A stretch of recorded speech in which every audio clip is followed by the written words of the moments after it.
Maayong adlaw mga igsuon. Welcome na usab sa Ancient Stories, Timeless Lessons. Usa sa mga pinakalisod nga kasinatian nga akong natilawan mao ang pagpabilin sa akong tinuohan, bisan kung ang palibot nag-auhag nga moapil ko sa ilang uso o trend.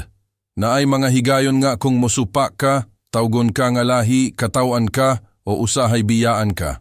Basin nakasinatipod mo ani, kung ang tanan gusto manarbaho sa dali ug dali rang kita, ikaw mo pili sa matarong ug halangdong paagi.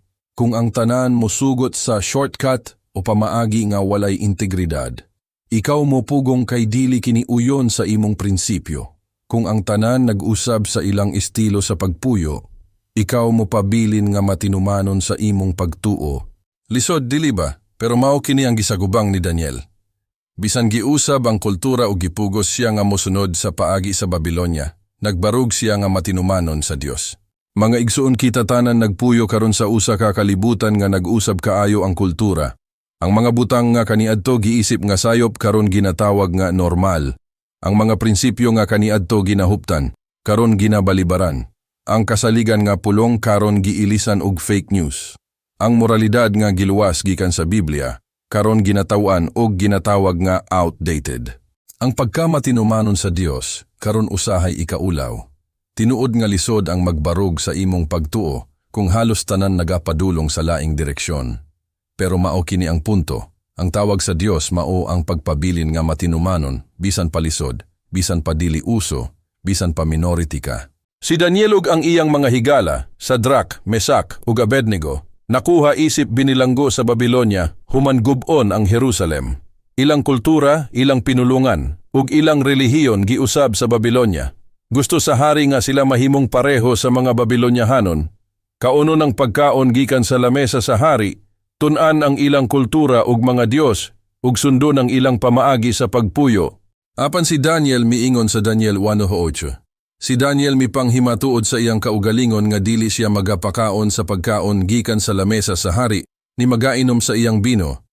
Nganuman, tungod kay kini kontra sa balaod ug pagtuo nga iyang gituohan. Imbis nga moapil lang para walay hasol, mipili siya nga mangayo og laing alternatibo. Ug unsay resulta? Human sa pipila ka adlaw, mas himsog ug mas lig-on sila Daniel kaysa sa uban nga misunod sa pagkaon sa hari.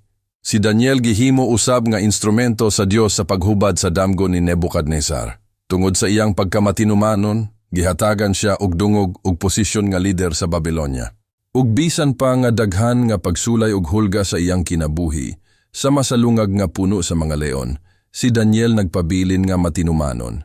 Ang iyang kinabuhi nagpamatuod nga kung magbarug ka sa imong pagtuo, bisan palisod. Ang Dios magaluwas ug magahatag og kadaugan. Mga igsoon unsa may buot ipasabot sa atong panahon karon gikan sa istorya ni Daniel.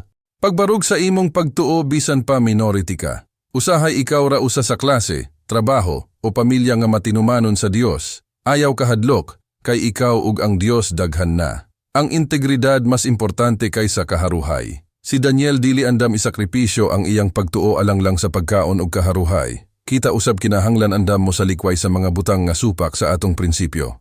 Ang Dios magapanalangin sa matinumanon. Ang resulta sa pagbarog ni Daniel, mao ang kaayohan, dungog, ug proteksyon. Mga pangutana para sa atong hunahuna.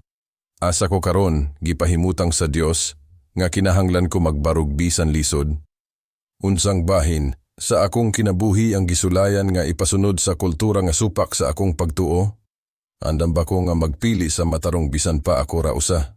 Mga igsuon, mao kini ang leksyon ni Daniel. Ang kultura mahimong mag-usab, apan ang tawag sa Dios dili mag-usab. Ang kalibutan mo tawag nga ikaw lahi, apan ang Dios mo tawag nga ikaw matinumanon. Busa ayaw kahadlok magbarog. Kung magpabilin ka nga matinumanon, ikaw mahimong suga ug asin sa kalibutan nga nagkinahanglan og kamatuoran. Salamat sa inyong pagpaminaw ni ining episode sa Ancient Stories, Timeless Lessons. Ayaw kalimot sa pag-like, pag-share ug pag-subscribe. Kita-kita ta pag-usab.